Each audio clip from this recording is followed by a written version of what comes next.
Welcome to My Life Chassidus Applied, episode 343. This program is dedicated by Mushka Katzman in honor of Mrs. Shandy and Rabbi J. We're in the week of Parshas Mishpatim. This coming Shabbos will also be Rosh Chodesh Adar, as well as Parshas Shekalim, which is the additional chapter that we read in the coming weeks, starting with Shekalim, which will later be what's called the Dalet Parshas. And a few weeks after that will be Parshas Zocher, the Shabbos before Purim, and Parshas Torah, followed by Parshas Chodesh, which leads us into the month of Nisan. So, as is our custom, we begin with living with the times, a message, a lesson that we can apply to our personal lives. Torah, Meloshen Hera. Torah comes from the word directive, guidance, instruction. It's the blueprint for creation, Torah is, and instructs us like a life operator's manual on every aspect of how to live the healthiest, the most fulfilling life that is aligned with the mission, the divine mission, which your and my and every person's soul was charged with as we came down to this earth. That's exactly the purpose of Chassidus Apply, taking Torah in general and specifically Chassidus and applying it to our specific details of our lives. So, let's start with Mishpatim, and then we'll go to Shekalim and Rosh Chodesh Adar. Among the many different lessons and teachings that we have in Chassidus in general, starting from the Alter Rebbe, Chassidus Chabad, from the Alter Rebbe, going through all the Rabbeim, and specifically Der Hashvi, our Rebbe. I'll choose one. There are obviously so many, and hopefully either you can learn the others in the Maimorim and the Siches, or listen to previous episodes of My Life Chassidus Applied, where I discussed it in previous years, and I'll give you the cross-references to those programs after we finish this segment. So Mishpatim said ve'ela ha-mishpatim asher tosim lifneim. These are the laws that you shall place before them. This is a commandment from God to Moshe Rabbeinu, and in it we begin the actual rational laws. Many of the laws of litigation, of damages, of financial conflicts, and so on are derived from this chapter. So why does it say ve'ela mishpatim? Because ve'ela tells you meisif ala reshenim. With a vav, a mesif, that just as the laws that were given in the previous chapter in Yisrael, Matan Torah, at Sinai, so too these are given from Sinai. My kamashmalan, why do we need to be, that needs to be emphasized? Isn't all the Torah laws from the God? Laws from Sinai? So one of the explanations given is because the word mishpatim. So there are three different ways the Torah refers to mitzvahs. Mishpatim, Eidos, and Chukim. Mishpatim are the rational laws, the laws that the human mind would have come to with common sense to be able to create coexistence. The second category, Eidos, which means like witness, commemorative mitzvahs that are bearing witness to events. For example, Shabbos reminds us of the creation. Pesach reminds us of Yetzias Mitzrayim. Shavuos, Sukkos. These are mitzvahs that are not super rational, they make sense, but they're not purely based on civil behavior and ethics and morality. These are the Eidos. And the final category, Chukim, are the super rational mitzvahs which a human being would never have come to. Parah Aduma, of course, is the classic one, the red heifer, to purify from the impurity of death. Shatnez is another example, and many other mitzvahs that are not based on human rational. This is God's commandment.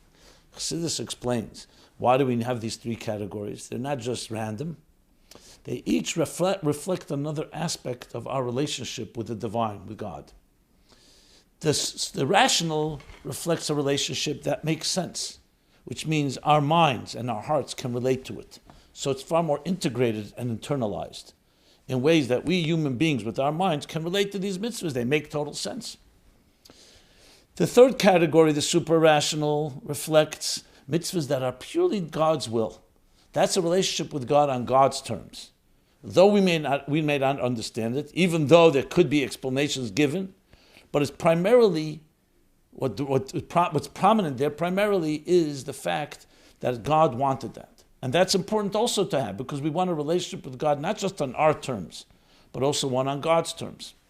And Eidus is right in between, like a mamutza, like an interface. All these mitzvahs are interfaces. Remember, mitzvahs comes from the word connections. So the first one is a connection integrated into our system, into our faculties. The third, the chukim, is a connection with God on God's terms. And Eidus is a combination. On one hand, it's because something happened that God did, created the world, took the Jewish people out of Egypt, gave them the Torah. They dwelled in Sukkos. And other mitzvahs of Eidus. On the other hand, it's not super rational. It makes total sense. Something special happened in your life. You commemorate it. So we have basically the full interface of a fusion and an integration that is both on our terms, on God's terms, and then they both come together in one seamless flow, which is ultimately the kavanah. Chassidus teaches how achdus Hashem, that we should internalize the divine. But to do that, you have to go through these 3 steps. So that's why the Pashas begins, Ve'ela Mishpatim, because you may think that the rational mitzvahs are not quite with the same intensity, with the same divinity, or the same authority as it was given at Sinai. It says, no. Ma'elu af kan, meaning just as those were given at Sinai. That means they have that full power of the divine. Anochi Hashem Elokecha, shesichim eretz Mitzrayim, and the rest of the mitzvahs, so too these laws of Mishpatim are also with that same intensity. So even though they're rational laws that we may have been able to devise, even with our own minds, but they were given by God, so they're infused with the divine element. The fact that it's rational doesn't make it less divine. The Frierdiker Rebbe actually says in Maimorim, the Rebbe cites it quite often, that even Mishpatim have an element that are beyond rational. Because Hagufa Kasha, who made them, who decided what rational is, what's not rational? Remember, the rational mind is also created by God. So logic itself is created by something that's beyond logic. And the same thing with chukim. Chukim also have ways to explain them and understand them and internalize them as well. Another point that the Rebbe makes, emphasizes very often, is that without the foundation of Sinai, the rational mind, even if it comes up with these laws, it'll never be absolute. It'll always be conditional and arbitrary. You need to have the bedrock and know, I am your God that gave you these laws. You can't just go with your rational, because one day you can decide, due to subjective reasons and prejudices, that, maybe I have a different reasoning now. The Rebbe often gives the very tragic example from what happened in Nazi Europe, that you had brilliant people and philosophers and doctors and scientists. And look, without an Anochi Hashem Elokecha, they started playing God, and their rationale took them to places that no human being ever behaved in such an atrocious fashion, completely inhumane behavior. So the necessity that the rational laws be always built on a super-rational foundation, which is coming from the divine, from God. Now the lesson to us is, of course, on many levels. First level is that what a beautiful aspect of Judaism is, and Yiddishkeit is, that it's not just about listening to God's laws. Of course, everything starts with Nasiv and Nishma, Kabbalah Seil. We accept it, but the goal is to internalize it. We're not just creatures of actions. The Eibishter wanted that we should have a relationship with Him.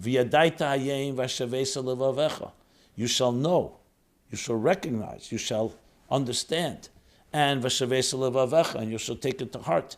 You shall feel God. Love God. If it was only expected of us to be like servants that just serve God, servants don't need to love their master, nor do they need to understand their master. But the Torah wants us to have a relationship, a partnership. At the same time, we always remember who is God and who is the creation. But the creation creates a total symbiotic relationship, a partnership. That's one very vital point. That means our individuality and our minds and our emotions are not a contradiction to godliness. On the contrary, those are forces created by God. As a matter of fact, the whole Chassidus is based on the principle that godliness manifests himself in 10 spheres, From there evolved the 10 faculties of a human being. So we align our chokhmah, our bina, our das, our chesed, gvura, teferes, netzach, yesed, malchus, v'alachta bedrachav, and we follow God's ways. Mahu chanun, afata chanun, mahu rachum, afata chanun. Just as He's compassionate, so are you compassionate. So it's not just a distant relationship where we are infinitely apart, but there's also a place where we meet, a common ground. And we were created in the divine image. Of course, that means God is beyond any image, but He manifests godliness, elokus, eira leki. Not God, we're not talking about the essence, we're talking about the giluyim, manifested themselves in a seder ishtalshus, in a structure that we can meet, and we have that interface. So on a very practical level, it means relationship with God is not annihilating us, not obliterating us. It's about us and about us joining together. And we meet halfway, so to speak. We join together. Which leads me to Shekalim, Parsha Shekalim. That's what Parsha Shekalim is, Machzis HaShekel. So there are mitzvahs where people brought according to their ability. Someone who was wealthier brought more offerings and more tzedakah. Came to Machzis HaShekel, it says, Osher lo yarbe v'adal lo yamit. Everyone brings the same half a coin, half a shekel. One of the explanations for this is because the other half is the divine. Famous Magid of Mizitch's Torah, Asela Chashtei Chatzetzis. The word Chatzetzis, which means trumpets from Parsha Ba'aleischa. What's the Chatzetzis? Shtei Chatzetzis, Shtei Chatzitzudas. Two halves of a shape. In other words, one entire entity was divided into two Chatzitzudas, that's Chatzetzis, with the goal of us complementing each other. And Chassidus elaborates on this. As a matter of fact, the Hemshech Chaim Beis, the famous Hemshech Chaim Beis, there's over 550 pages, parentheses in volume 2, that goes into volume 3, that just explains this Torah of the Magid, of the union, of the partnership, and of the total achdus between existence, between the human being, and the second half of the Machzis HaShekel, the Eibishter. So it demonstrates this concept of complete fusion between the two. And finally, the month of Adar. Month of Adar, of course, Mishenichnas Adar Marben Besimcha, which begins Rosh Chodesh. Rosh Chodesh encompasses the entire power of this month, the energy of the month of Simcha. Simcha Peretz Geder. Imagine a life without Simcha, God forbid, where we live our lives peacefully, everything is going well, but you don't have the capacity to break out. As Chassidus explains, especially the Maimer Samach to Samach Tafresh Zayin, that the Rebbe Rashab said at the wedding of the Frierdiker Rebbe, Simcha Peretz Geder. It pierces, it transcends all boundaries. It's the capacity for a human being to go beyond our structures, to touch the divine, transcendence, which is such a fundamental element, Ivdus Hashem B'Simcha, in serving God. Why is it not enough just to serve God? Obviously, don't serve God with sadness, but B'Simcha, because part of Aveda is not just on our terms, it's always about breaking out. Simcha demonstrates that you're going beyond just the regular routine. So Simcha is a keli for the bligvul of Lamaila as well. So from the language of Chassidus, there's the work we do in a gvuldik way, which is structured, defined, rational. And then there are things that in the rational, we come and realize that we connect to something that's beyond the rational, beyond the structure. And Simcha is the tool to reach there. So all these three ideas come together, and in practical, applied Chassidus terms, it means you're never trapped in your structure. Very often we feel hopeless, we feel resigned, we feel we can't get out of our situation. The more things change, the more they stay the same, as the cynics like to put it. Der helech v'der bod, a generation comes and generation goes. Ve'ein kol chodesh tachas hashemesh. Nothing seems to be new. Says the Rebbe, tachas hashemesh, nothing is new. But l'mayla min hashemesh. Shemesh in Chassidus is zoh, zoyer ampin. L'mayla min hashemesh, when you go beyond the structure, simcha, you go beyond Mishpatim, you go into the world of chukim, you go into the world of the second half of the shekel. That complements us and allows us to reach a place that's beyond our routines. That's why we say every day in Shema, V'havtas Hashem Elokecha b'chol avavcha, b'chol nafshech, and then b'chol ma'idecha. With all your might, with all your all. Ma'idecha means ma'id, more than your regular. And this is a process we have to always introduce. In the words of Tanya, chapter 15, Perek Tazvav, the Alter Rebbe says that Avodah is called when you change, you get out of your comfort zone, when you change your routine. Even in the times of the Talmud, even when they studied 100 times, they would repeat the same study. That sounds unbelievable, but it was their custom. So it's called Lo Yavodeh. A 101 time, that 101st time, that one outweighs the other 100 because it's the shift in quality. It's a shift from the routine. So on a very practical level, whatever it is you're doing in life, good things, do a little more. Go out of your comfort zone. You'll be surprised what happens. They say as the neurons are fired, that's how they get wired. When your neurons try something new in your mind, your cognitive conditioning, your emotional conditioning, your actions go beyond the regular routine, things change. You open up a channel, a tzinner, for more than the regular. So if you want more than the regular, do something more than regular. It all depends. It's always the action and reaction, cause and effect. People say, I'd love to have change in my life. I want something new. Do something new, and the result will be a new energy. It seems simple. The reason it's difficult is because the lethargy, the status quo, the inertia that settles in, and we just stay where we are. It takes a while to assume a new ritual, a new habit, a new behavior. But as soon as you do the B'chol Ma'itcha, especially if you continue to turn it into a new comfort, meaning it becomes your new norm, that changes things also from above. Like it says, Metan, the Eibishter says, that when you're Metar Atzmei Lamato, Ma'at, even you go with a little, is Harben Nesin, Metar Nesin Harben Milmaila. So if you come even with a little, your little shift brings in result far more, because it's a shift on God's level, a shift that brings more brachas and more blessings and more possibilities and new openings. So a perfect time to begin as we enter now this Parsha's new month of Adar. Adar is Mazolei Dogim. It's a mazel body, considered to be a far better mazel for the Jewish people, especially during this COVID period where we all have had different constrictions and different disruptions. What better way to demonstrate that we use it as a catalyst and a springboard to open up, to do new things, being more innovative in our Avodas Hashem and serving God, in our Avos Yisrael and love for each other, our kindness, our goodness and kindness, and our efforts in bringing Mashiach and Geula, in our learning Chassidus and applying Chassidus. So any extra effort creates that result. So if you need a good opportunity, here's a perfect opportunity to begin. Okay.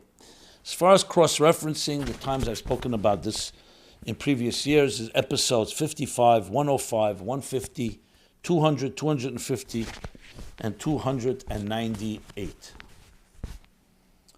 Okay.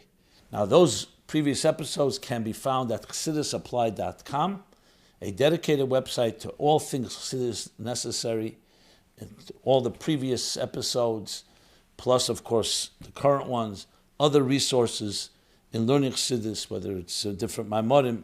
I have a whole section there on Ayin Beis, the classes I give on a daily basis. We have now thousands of videos just of that. Samach Vov, and other Maimorim, and other very important and valuable resources. So check it out at chassidusapply.com. And of course, there's also the forum where you can submit an anonymous question of any type of question. Nothing is taboo, nothing is off limits. And I will, Mitzvah Hashem, address it in time. Okay. So, we've been covering different type of topics. I do want to do one follow-up, because it's still hanging, and I just want to get it, frankly, out of the way, to be honest. It's about the elections, about the polarized country. It's a topic that people keep writing about, so I feel, even though personally, if it was up to me, I probably would say, let's move on. Let's find ways to grow. Let's find ways to change the world and bring the Geula.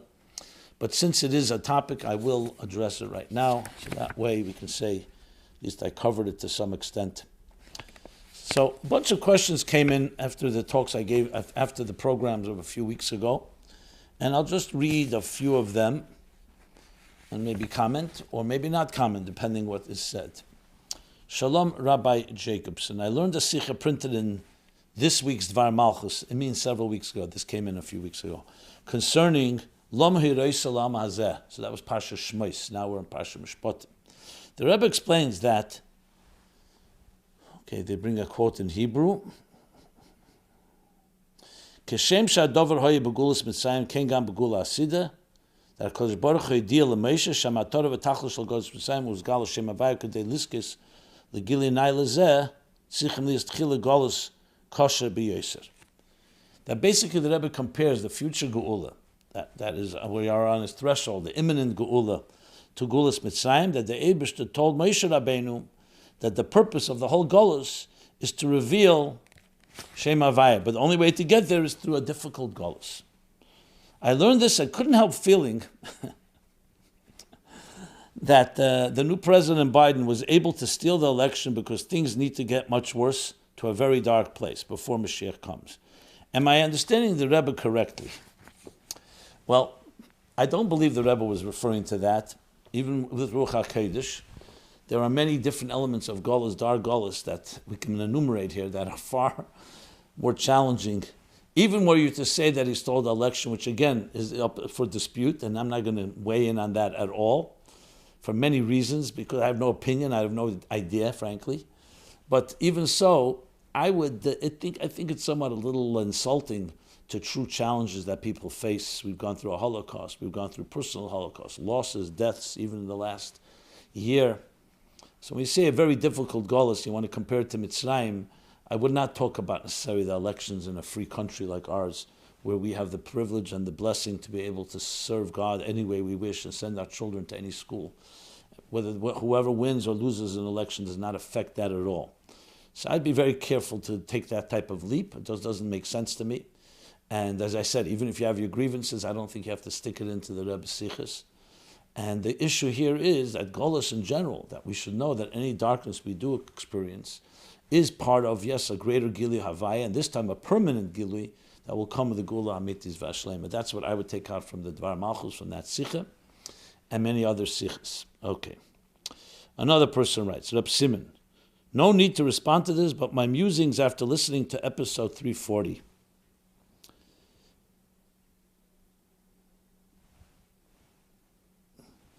Is basically a person's writing about, again, grievances against the Democrats who call the Republicans, and he's calling we have gone from being called deplorables to being called domestic terrorists and stuff like that. I don't want to repeat again all these grievances. Just looking at the punchline here. Now that we've been silenced by big tech, they expect us to sit at home for 4 years in quarantine while they destroy our country and turns it into the United Socialists of America. Okay, let's see what he wants to say. Well, I'm happy that you're writing to me, and I hope you get it out of your system. But regardless, it's one of these very, I don't even want to read it, rants about all the negative things that are happening in this country, whether it's being turned socialist, the liberals, the far left. I am not denying that there are people in this country that have ideologies and agendas that may be quite destructive and quite damaging in running a country like ours. But at the same time, this isn't the first time this has happened. This country has had all kinds of opinions, and even people with very strong liberal extremes that are godless, and other ways that are not necessarily good for the country and for people in general. But where's the positivity? Trachgut v'zayngut, number one. There's a God that runs this world.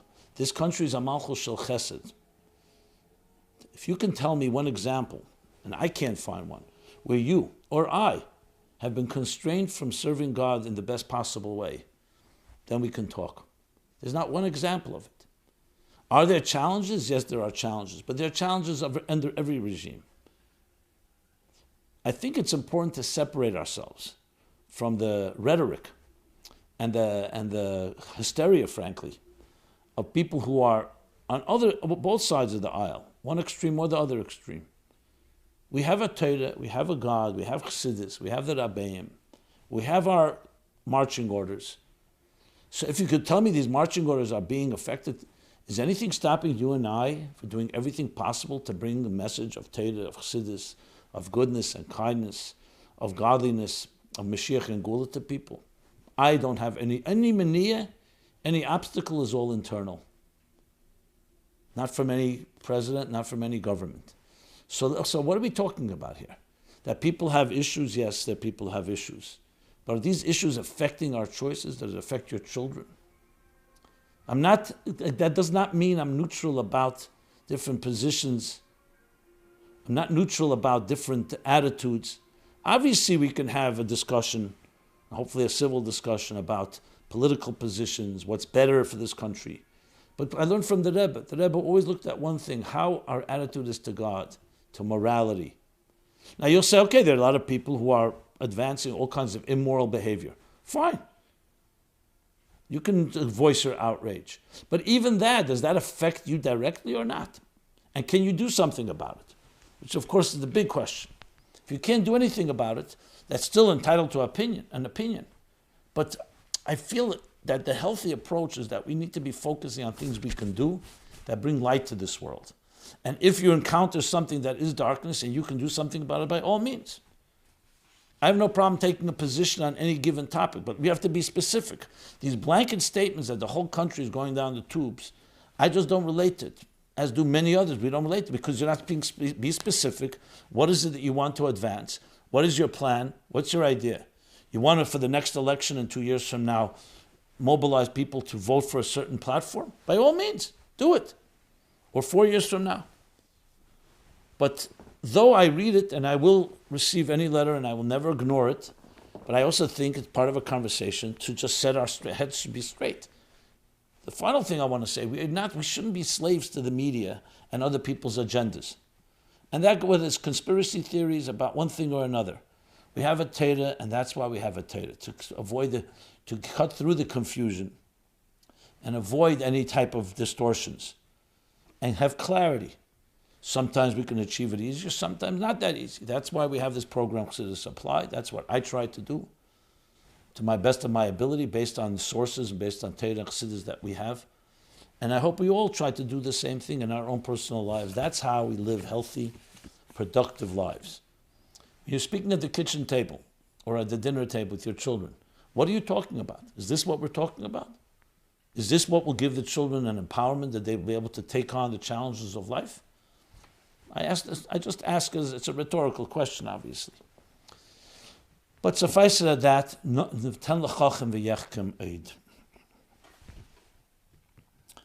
okay. Then I spoke about violence. So that already covered, people did not like that I said violence is never acceptable. They gave me examples of times of war and so on. I believe I explained that pretty clearly. Okay. A few more letters in the same spirit that I just said.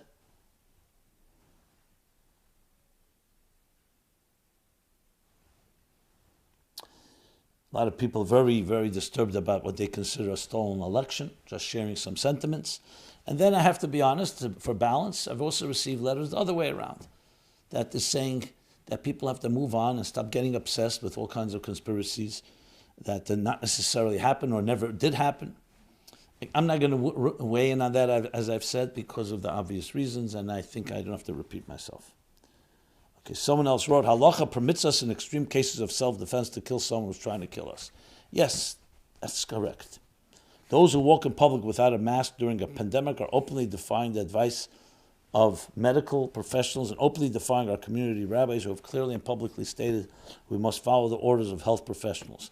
Therefore, it can be understood that these maskless individuals are walking around the community trying to create widows and orphans for whatever macabre reason of theirs. So why can't we preemptively kill them?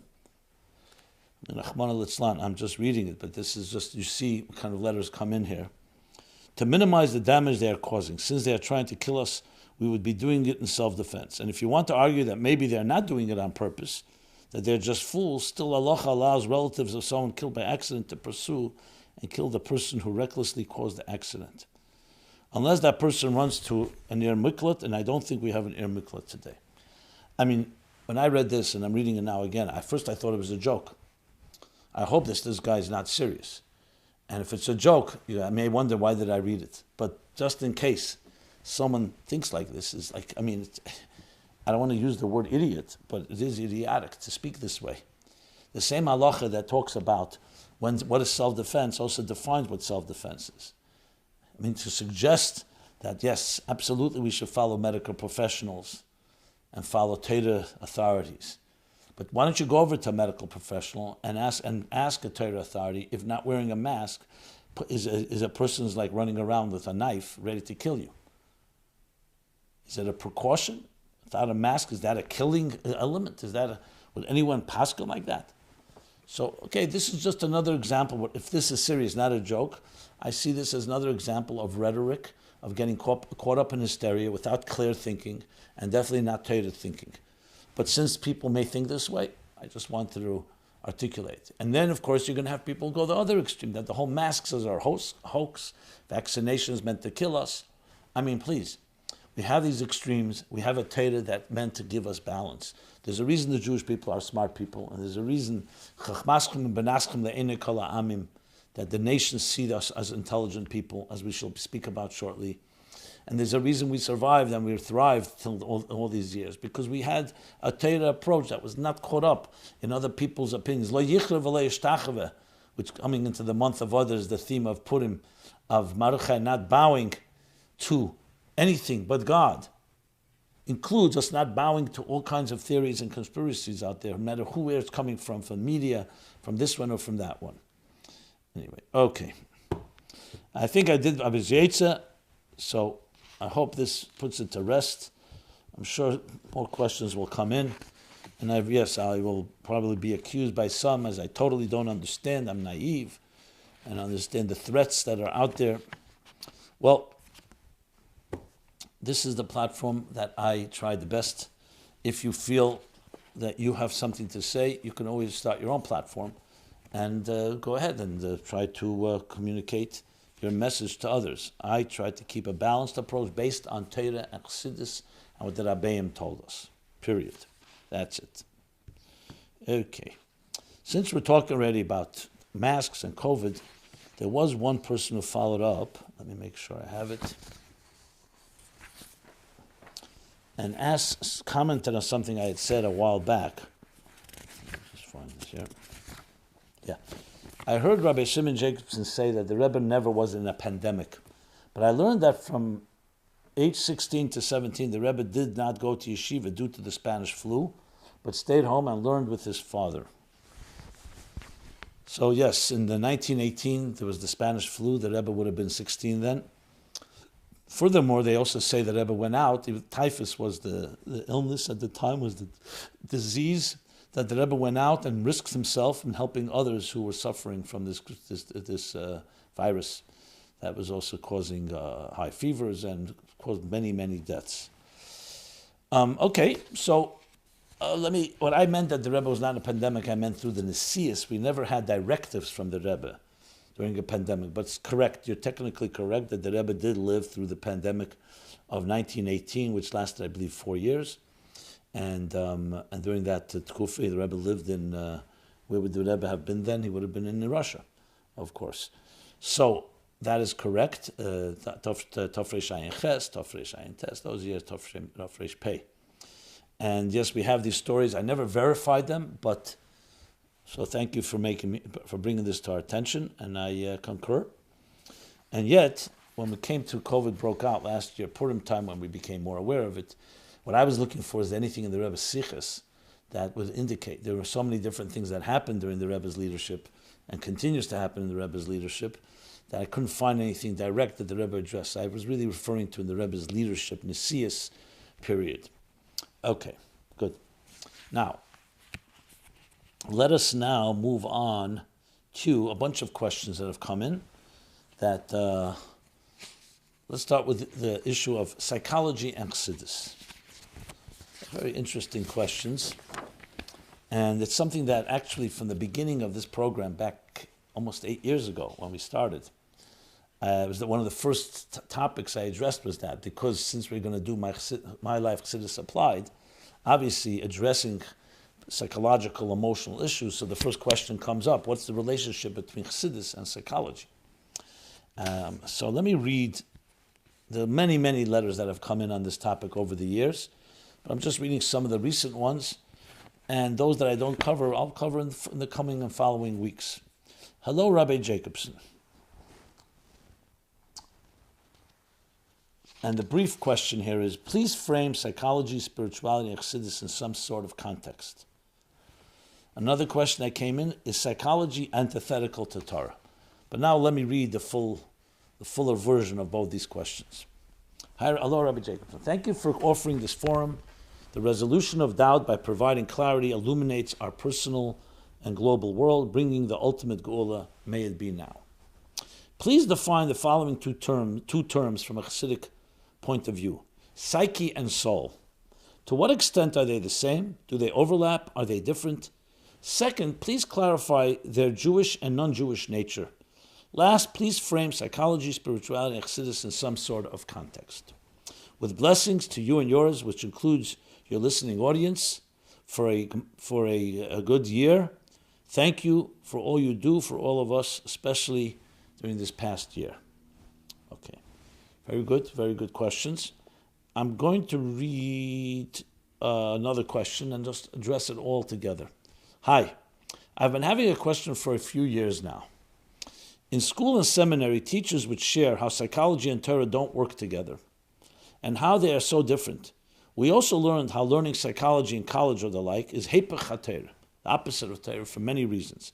Among them being desensitized and seeing the world and yourself through a lens other than Torah. I understand why it was shared with us in that way, and I am not hurt or angry by it. However, I'm confused.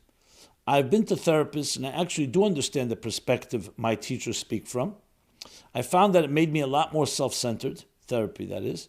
It made me aware of the real world and in a way desensitized me to all the learning I went through. I'm not regretting that experience because it is needed, but if Torah is okay with it as healing and as a stepping stool to be able to live like a Yid properly, etc., why am I finding these negative side effects that I wish I never had to have? I'm not saying that it caused me to do an Avera or the like, but it bothers me that it had an effect in any way. Putting aside my personal experience, I want to understand this topic. If it is part of Torah, there should be no harm, and if it's not, why is it okay? Going to therapy, basically. I hear teachers say it's ridiculous to be in therapy unless you need it. It seems like a great topic that is often referenced but not explained. Saying that it is worth losing some clarity in Chassidus in order to be healthy makes me feel angry. Why should I lose out on that? The unhealthiness I was exposed to isn't my fault, it's Hashem's. I wonder if you have an insight on this topic. Thank you for always answering and sharing Torah's perspective. Okay, so as I said at the outset of this topic, this is a theme that I spoke about at length, literally in episodes 1, 2, 3, 4, where I covered it pretty extensively because I did my own research.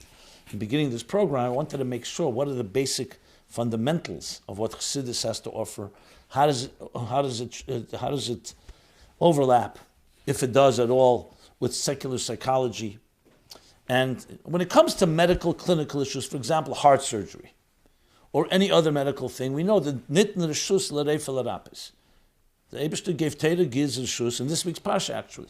V'rapi rapale, nitn reshus l'reifel arapis. From here is given permission for the healer to heal. And no one says you go to a rabbi to perform heart surgery, God forbid. Or to a rabbi to have a cavity filled in your tooth. Just as examples, or other issues. Because the Torah clearly said God created a world. In it he embedded godly wisdom in medicine and in science. And chokhmah bagoyim taimim, which means the world has chokhmah and wisdom. And you go to an expert. You don't even go necessarily to the one with the most yiras shamayim. You go to the one with the biggest expertise. But there gets more sensitive and more ambiguous and unclear. What about psychological issues? And again, I'm not talking about clinical psychology in terms of bipolar or depression or schizophrenia, Rahman al-Islam, or borderline personality or ADHD or other different things that have been diagnosed one way or another. I'm not even getting into also whether all those diagnoses are correct. We're talking about things like more, the Tanya speaks about things like Atzvos, depression. thinks about anger, jealousy, hatred, and other such topics. So, what is the story with that? So first let me give you some references because I'm not going to elaborate as I did back then.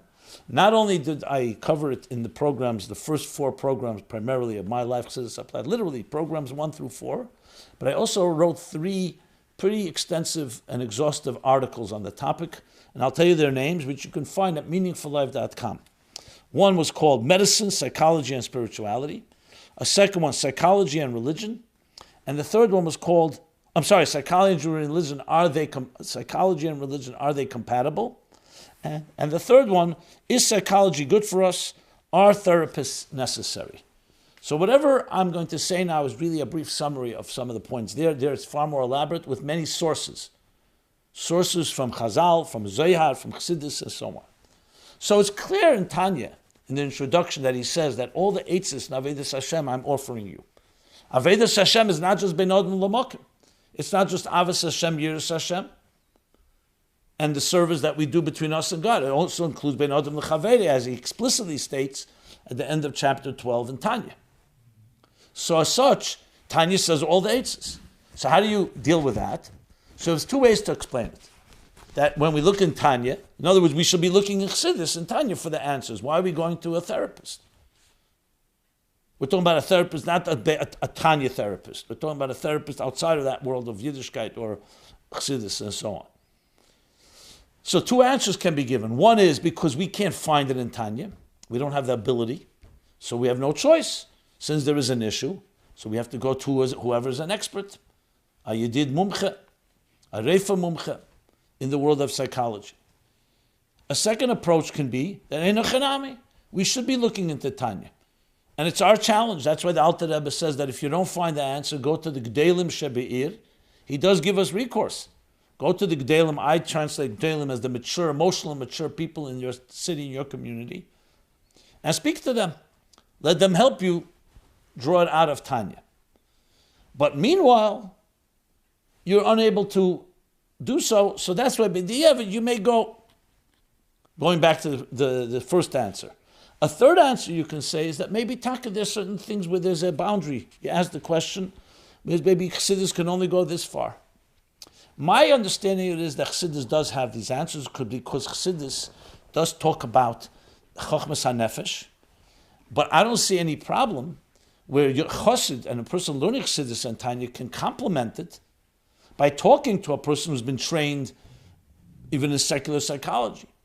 Not because necessarily they have something we don't have, but they may have the right wording, a methodology, an expression. They have experience. At the end of the day, it's not just ideas, it's also human experience, which is why I personally try to collaborate often with psychologists and psychiatrists and people in that field. The key difference between secular psychology, you asked the question about the psyche and the soul. So first of all, psyche, and therefore the word psychology means logi is study, psyche is soul, study of the soul. Psyche is just the original Greek or Latin for the word soul. Now, that doesn't mean it's the same neshama that we talk about as the neshama that psychology talks about. Because remember, psychology has also many branches. Comes to Viktor Frankl, the Rebbe actually, in a way, the Rebbe encourages following some of his ideas, because they talk about meaning in life being the driving force. You talk about Freudian psychology, it's very antithetical to Torah, that the driving force is the id, pleasure, sexual pleasure, and so on. But that doesn't mean there aren't things that can be learned from there. So when you say psyche and soul, it depends who's saying it. If I say the word psyche and soul, I mean psyche as we understand it from a soul perspective, from Chassidus and Torah. The Eibishter Vayipach Ba'apav Nishmas Chaim, that God created the human being by imbuing in it, breathing into it God's breath of life. That's all human beings. And therefore we have that soul within us. Another word can be psyche. If you really want to break it down, psyche maybe is, you can talk about it connecting more also to the nefesh habamis, perhaps. I never see it translated as such. It's a nefesh. Could be either nefesh. So that's regarding the word psyche and soul.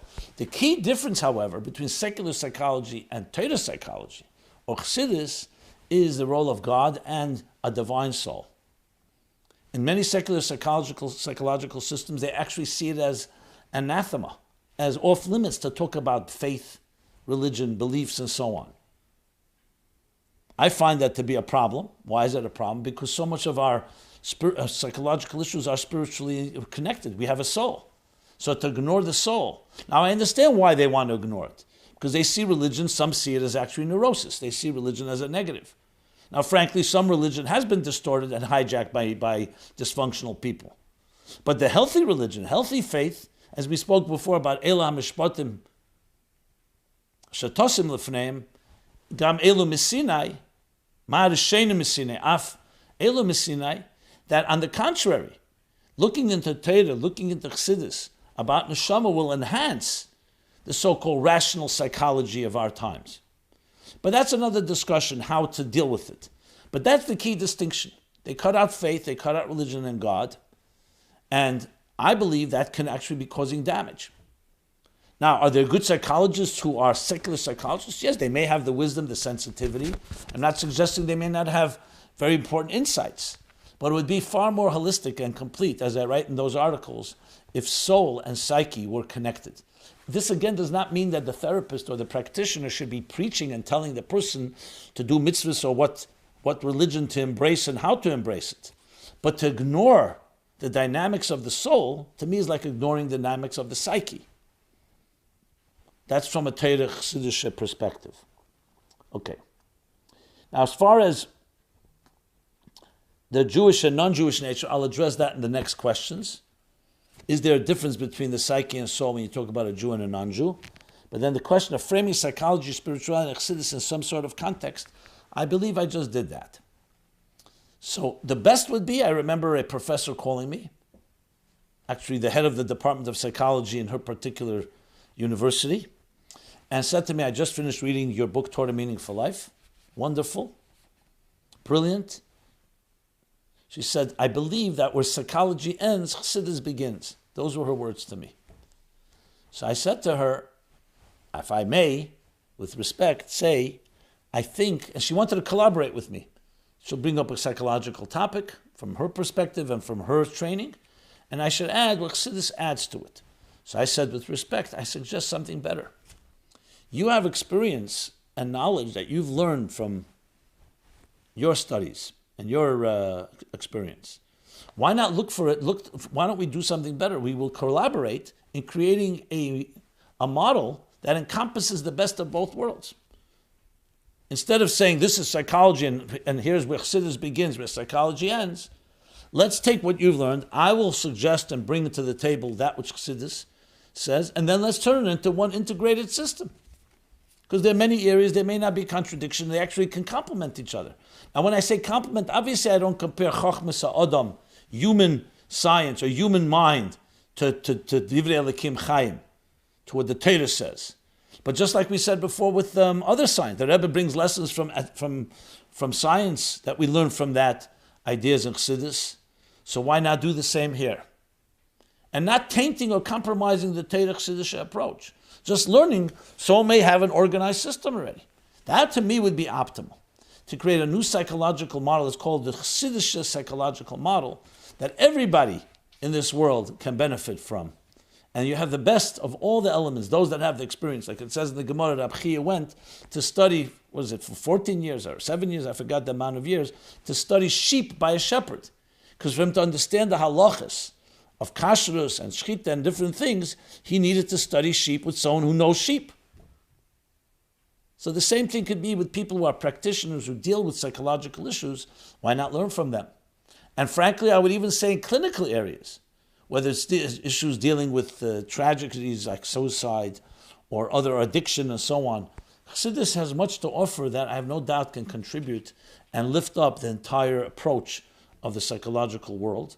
And let us hear what the psychology says and see how that can be enhanced and how it could be all brought together into a model that is a Torah Chassidic based model of psychology. And I should also mention Rabbi Twersky, who just passed away, who did many inroads in this direction, and he gets much credit for helping many people. Someone who was a proud Jew, a proud Chassid, that was able to bring some integration in that world. Rabbi Avram Twersky, all of us show. Okay. So I think I covered it, and I gave the cross references, and there's much more in those sources. So let me now move to a question that I see more and more questions keep coming in. I find I have to revisit it. So as many topics, I can imagine almost 7 full years of My Life Chassidus Applied, 343 episodes. You could imagine we covered quite a few topics. So it's inevitable that questions are going to come in that have been addressed. But I try to always firstly cross-reference and tell you what has been addressed so you can look it up there and maybe add a nuance or two. Many times the questions focus on something that was not focused on before. But I see it all as complementing each other, all the different discussions we've had on these topics. So the issue of Jew and non-Jews and how we look at non-Jews, something I've discussed, and let me give you immediately the sources, because I've discussed it at length. It wasn't just briefly. Many episodes. What is a non-Jew? How does Torah Chassidus see a non-Jew? And especially including the context of the question earlier asked about psychologically and spiritually, do we have different attitudes? If you're like a Chassidic therapist or Chassidic mashpia mentor, and a non-Jew comes to speak to you, would you address a psychological issue differently? So this is a topic that I believe has not really been fully appreciated and developed even by us Chassidim, because we have certain basic black and white thoughts on the idea, but it's a far, far more nuanced. And I will try to share again some brief points here, based on many questions that came in. I don't think I'll be able to cover all of them. Oh boy, there's a lot. And, but I want to refer you firstly to the places I've spoken about it. So if you are interested in this topic, I strongly encourage you to listen to these episodes. Yes, it may take a little time, but that's how we learn things. Because it's not a quick topic, it's not a quick fix, there's no 5 points. It's pretty comprehensive and complex for that matter. And the Rebbe, of course, spoke about it at length, which is one of the reasons I believe this is a very important and relevant topic, because if we're going to bring Mashiach and Geula, part of it is we're dealing in a world of 8 billion people. What's our attitude? And Mashiach and Geula, the Rebbe made it clear, is not just for the Jews. Mala Oretz Deis Hashem Kamayim Layam Mechasim. And that is like the Rambam says at the end, in Perek Yud Beis in Hilchos Malachim, and that time will be that the Iker will be the Iker avodah of people will be Ladasas Hashem B'lvad. Lo yesek kol ha'elam el Ladasas Hashem B'lvad. Ha'elam, that the business of the world will be nothing but knowing God. No more famine, no more avarice, no more jealousies, no more famine, and so on. So it's important to know the attitude. When you talk to a non-Jew, how should we talk to that person? So here are the episodes when I discussed this at length. Episodes 30 through 32, 85, 100, 122, 157, 192, 210, 239 and 240, 247, 251, 267, 271, 281, 283, 294, and 333. So that just shows you, firstly, how many questions came in on this topic and how much I dedicated time to it because of its importance. I believe I said back then, first times I spoke about it, that I, based on my own education, I don't feel we really have a handle on the Rebbe's approach to this issue. The Rebbe spoke about extensively during the MEMS, the 80s, about Sheva Mitzvahs B'nei Neach. Just to tell you the amount, 800 pages. I myself gathered them, 800 pages of the original Hanochas, 800 pages, like 4 books, that the Rebbe spoke about the topic. Clearly, because the Rebbe was entering the new stage, that the world was in a place becoming more ready for Geula and Mashiach, and therefore this mitzvah that we have to influence, as the Rambam writes at the end of chapter 8 of Hilchos Malachim, to influence and inspire the non-Jewish world to embrace the 7 universal Noahide laws, is critical, because that's how you prepare the world for Geula, a world of tzedek and yesher, l'sheves yitzara, civilized world living up to Oz epech el amim sofa brura, all serving a God and God's laws. So that's why it's so vital to get a handle on it. And one place I immediately refer you to is go to Likutei Sichos Chelik Yud Gimel, volume 13, page 230. Read that page with all the footnotes of the Rebbe. It's a letter from the Rebbe, Yud Beis Tammuz letter, where he explains Hilchos, the Rambam, the end, Sof Hilchos Shmita v'Yevel, the end of the laws of Shmita and Yevel. The last statement the Rambam makes there, the last halacha, Lo Shevet Levi Bolvad, not the tribe of Levi alone, but Kol Ish v'Ish, every person, Asher Nod v'Ruchei, that dedicates their spirit, that dedicates their life to God, is Harizem Iskadosh Kedesh Kadoshim. That person becomes sanctified like the Holy of Holies. And the Rebbe makes it clear, Kol Ish v'Ish includes non-Jews. And you say, 1 second, what does that mean? That goes against what many people believe. Check out the footnotes with all the sources necessary. Learn that properly and you'll have a new perspective on this whole topic. And I would even say a new perspective of how the world can be ready for the Geula. So, because of time limits, I'm going to read a few questions, but I gave you the backdrop and the main foundational sources. So, first question. Do non-Jews have free will? Or better put, do non-Jews have a soul and free will? So this is a two-part question. In episode 283, you stated that non-Jews have free will. I asked the Rebbe if Goyim have free will, and he answered the following.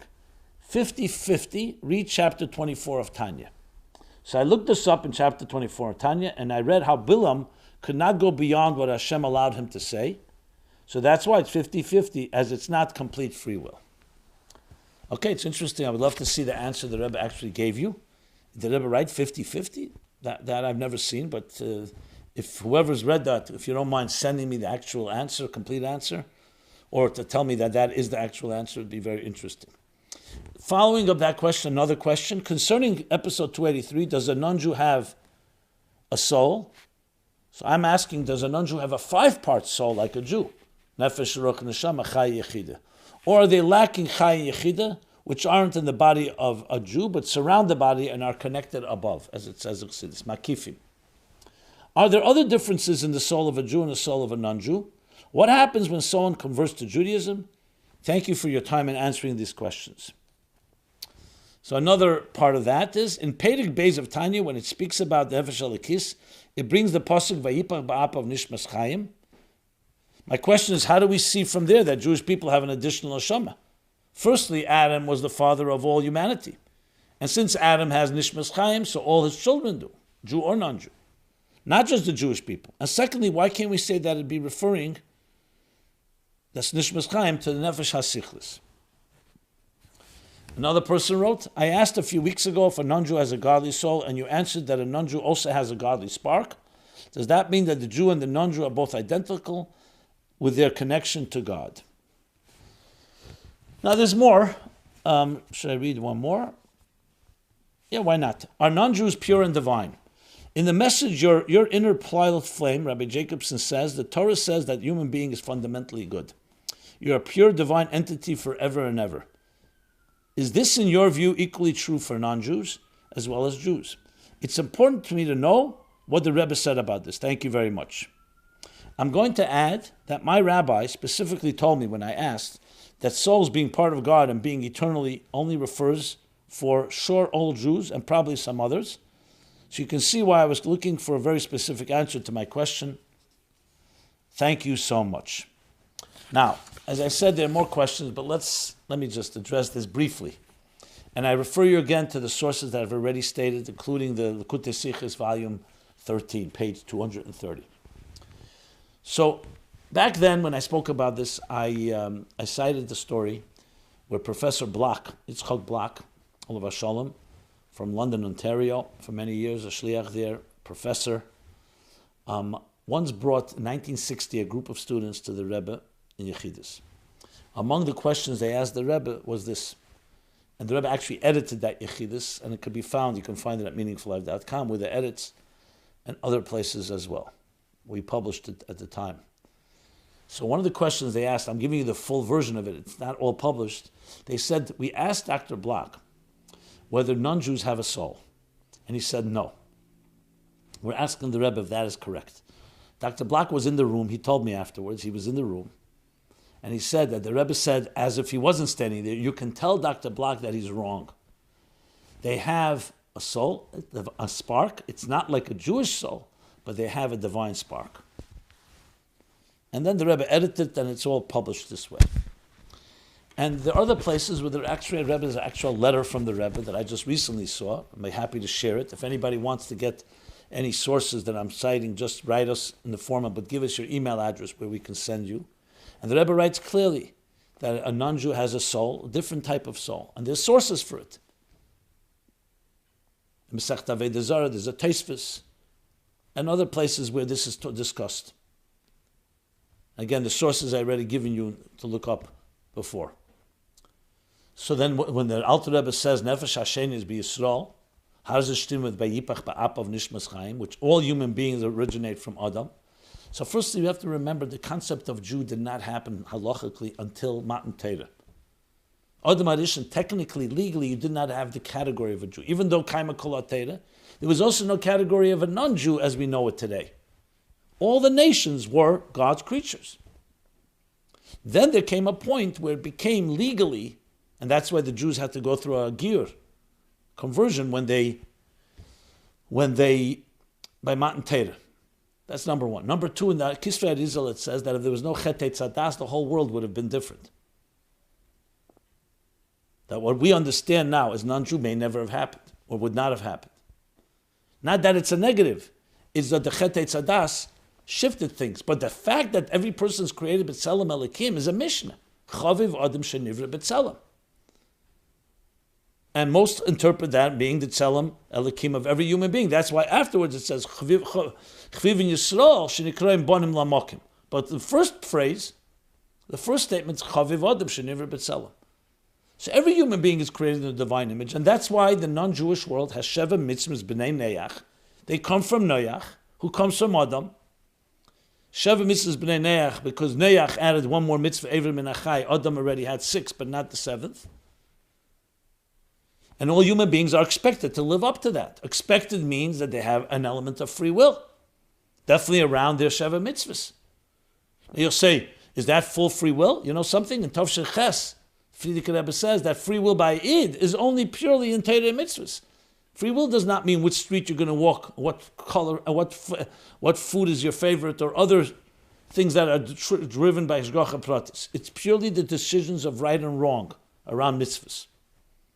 So the Rebbe says the same, free will, or if there's no free will, there's no accountability, there's no expectation. So what does it mean they don't have Bechira? It's another discussion in other areas, but not whether to choose. That's why Chsidu Mese'elam, the righteous Gentiles, have a chelik in Elam Haba. But to be a righteous Gentile, you have to choose to be one. And then you have a part in the world to come. Elam Haba means a neshama. Elam Haba isn't just a good life on earth. It means the neshama continues on. But it's a different neshama with a different tafkid and purpose. I'm not going to go into now what's the difference. Even though that deserves discussion, I rely that you look up and listen to the programs before on this topic. You know, I'm doing my part by talking about it, but you have to do your part, do a little homework. And if you still have questions, I'm happy to address it further. So that more or less answers most of these questions. I'm just seeing, yes. So there's definitely an element of that. And this may be surprising to some of you because everybody thinks Tanya, it seems to state, like at the end of Perek Aleph, what does he say there? And like one person writes, I went back to episode 31 to listen to what the Tanya says about Goyim. There are Goyim who are offended by it. Can we tell them that Tanya is referring to idol worshippers? There he says, Ein behem tev klal. Chesed le'umim chatos. That even when they do kindness, it's also with ulterior motives. It comes from shalosh klippus atmeis. So number one, Rabbi Hillel writes that the Alter Rebbe said that that's not addressing Chsidu Mese'elam. They come from klippus nega, similar to the nefesh habamis of a Jew. Number two, the Alter Rebbe is writing the quintessential what a goy is. Yeah, Eved Avodah Zarah, Eved Gilulim. But Chsidu Mese'elam is not talking about them. So you can definitely say that. Secondly, as I discussed, or thirdly, I should say, that even that issue to do things for ulterior motives Even al Pitera, even the Jews. The Rambam says at the chapter 10, at the end of Hilchos Tshuva, that everybody except Avram Avinu, who Eisas Emes Mepneshu Emes, he did truth because it's true. Everyone has an ulterior motive, either for material gain or spiritual gain, and so on. So all that needs to be explained. But yet in Tanya, he does say, Bonim Atem, that's Perek Beis, that there's a unique element of soul that was infused in the Jewish people by Matan Torah, especially Uvona V'charta, what happened by Matan Torah, and that has a particular role. But does not contradict the fact that every human being on earth was created by God and has a unique role as well in fulfilling the divine mission that they were given. Now, because of time limits, I'm going to stop here, and I will continue this conversation. There's many more questions that came in about it. But for now, I'm going to stop here, and I'm going to go over to the Chassidus question, which actually flows quite smoothly. The Chassidus question is, and then I'll do the essays. The Chassidus question is, here we are. What are the 288 sparks? Where did they come from, and what are we supposed to do with them?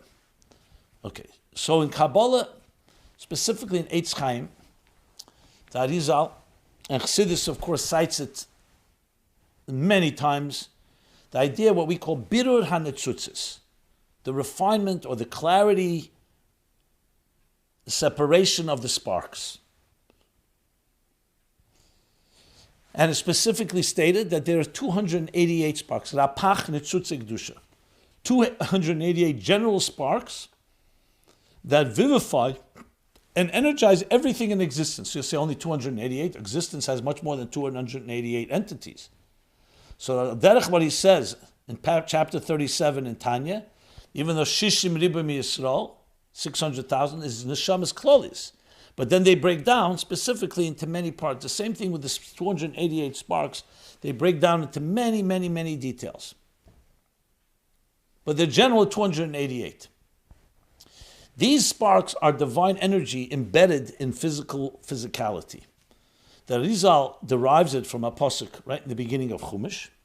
So after the first pasuk, Bereshit bara Elokim, it says, it says, "Va'eretz ha'isa toyev aveyu, v'ruach cheshcha pnei hasehem, v'ruach Elokim merachefes al pnei hamayim." There was darkness that encompassed all of existence. And the spirit of Elokim, merachefes, the word merachefes means hover upon the water. Very cryptic. Says the Arizal, merachefes is the word rapach mes. Merachefes says rapach 288, mes. Merachefes, when you reorder the letters, it's rapach mes. The 288 sparks that died. What is dying referring to? Vayimlach vayamos at the end of Pasha Vayishlach, that the Zohar and other Sifrei Kabbalah explain, is that the sparks that were in the containers in Toyu, and because of the intensity that Eris Merubim, the energy was too intense and the Kalim were too fragile, so it shattered. That's the mess. The 288 sparks, not that the sparks died, that the sparks within the containers shattered, and the sparks scattered and ultimately evolved and are now scattered all over and embedded in existence. Each one of us is allocated with a certain amount of sparks we need to discover and find and elevate and redeem. That's the halos and birur hanetzutzis. So when you eat a piece of food, that food has a spark. You can eat it just to indulge, and then the spark remains trapped. Or when you eat it l'shem shemayim, you make a blessing, you have redeemed and elevated the sparks. Chassidus explains again from Kabbalah that in Mitzrayim, it says, the Erev Rav, imam, that the Erev Rav, what's Erev Rav? Rav is a Reish Beis. 202 out of the 288 sparks were elevated when the Jews left Egypt. So basically the rest of history is to elevate 86 sparks. Ask the Alter Rebbe and Pasha Vayeshev and Teira Eir.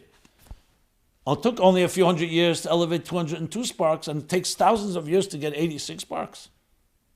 So he said because they were neshamas, very high neshamas klolis, they were able to, they had much more power to get those 202 sparks. We are lower neshamas, so we don't have quite that power, and it takes a lot more work to find them. In addition to them being also sparks that are deeper embedded in the lowest parts of this world. The Rebbe tells us, beginning approximately Tov Nun Aleph, that we're finished Avedis HaBerudim. That's Berudim, the Avedis HaBerudim.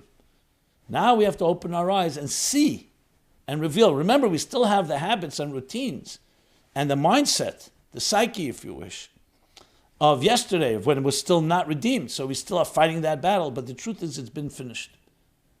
And when we recognize it, that's when the Geula will be revealed in the fullest possible way. That's the brief explanation of Rapach Netzutzis, which of course is so relevant to our time, where we are right now, is recognizing that, opening our eyes, and making it part of our reality, realizing how this world has become refined. And the Rebbe gave all the examples. Open your eyes, look at technology, look at politics, look at the state of the Jewish people. So many areas where you see that the world is not the same world as it was, which was a central theme when he spoke about Sheva Mitzvahs B'nai Neach. Why Jews didn't do that earlier? Because then the world was not ready for that. It was a sakana, danger. Now the world is receptive and will welcome our spreading and inspiring and influencing everyone we meet with those universal laws of divine laws of ethics and morality, tzedek and yesher. So with that, let us now we come to the end of this program. We always conclude with the essay. So this was the 6th annual essay and creative contest. We added a creative track, My Life Chassidus Applied contest, and we've been going in order each week. We're now up to the 14th place winners. We announced 4 winners. I read the announcement back when we announced it right before Rosh Hashanah. This year everything was delayed due to COVID. But we go through each week the 4. The 4 tracks are the essay in English, the essay in Hebrew by men, the essay in Hebrew by women, and the creative track. So the essay in English, 14th place, the BT approach, ways to move past barriers to growth. Michoel, Moshel, age 25, psychology student, Dover Heights, Australia. An excellent essay, I must say. Basically explaining about tshuva is not just someone who did tshuva over Avedis. It's someone who created change in his or her life. And how much we can learn from that and how to grow. Because one of the big traps many people have is, I can't get change things. Things seem helpless, hopeless. I'm resigned. Or even when I start changing something, I really gravitate back to my original state. So he said you can learn from the Baal Tshuva experience how we create change in our lives in a fundamental way. I thought it was a very practical and powerful essay. And you can find this essay at chassidusapply.com. Just go, you'll see there the winners, and just read it. Beautiful. The 14th place essay in Hebrew, men, Milas HaNesuyin. Ariel Nevai, Beitar Ilit, Israel. So here he talks about the qualities and the virtues of marriage, al pi Chassidus. What Chassidus teaches us about the beauty of marriage. Again, very wonderful and informative that we can learn from essay. The 14th Hebrew essay, women, Simcha zu lebdicha, lo bdicha. This joy is not a joke. Student, Miri Sudakevitch, Kfar Chabad, Israel. So talking about simcha in the Chassidic way, what simcha really is. It's not just some lighthearted frivolity or emptiness. It's a deep personal experience of life and transcendence. We talked about it a bit earlier as well. Another excellent essay. The 2 Hebrew essays can be seen at another site which is dedicated to the Hebrew contest, the Hebrew division of the contest, the Hebrew chapter, which is diralo, diralo.org. And finally, the creative track, the world around us through the lens of Chassidus. The creative form was mixed media with text and visual by Fraida Raskin, age 18, student, Beth Rivkah Ladies College. Her hometown is East Bentleigh, Australia. So this is an image that you can see. A world around us through the lens, actually the lens in Hebrew Mishpatim, the lens that you see the world differently when you look through Chassidus. Beautiful way of capturing it. And again, you can see that at chassidusapply.com. So there you have it, the episodes. We finish now episode 343. May it be a real Simcha Dika Chodesh Adar Shenichnas Adar marbim b'simcha, every day more simcha, till we rezechet to simchas elam al reisham, the ultimate joy, the joy of the geula amitis v'ashlema, and every effort we make in applying Chassidus, in learning Chassidus, bringing it to people in every possible way, increases and speeds up that geula. Everyone will be blessed, everyone be healthy, joyous, and we are here every Sunday, 8 to 9 p.m., My Life Chassidus Applied. Thank you very much. This program is brought to you by My Life, Chassidus Applied. Please help us continue our programs. Make even a small contribution at chassidusapply.com/donate.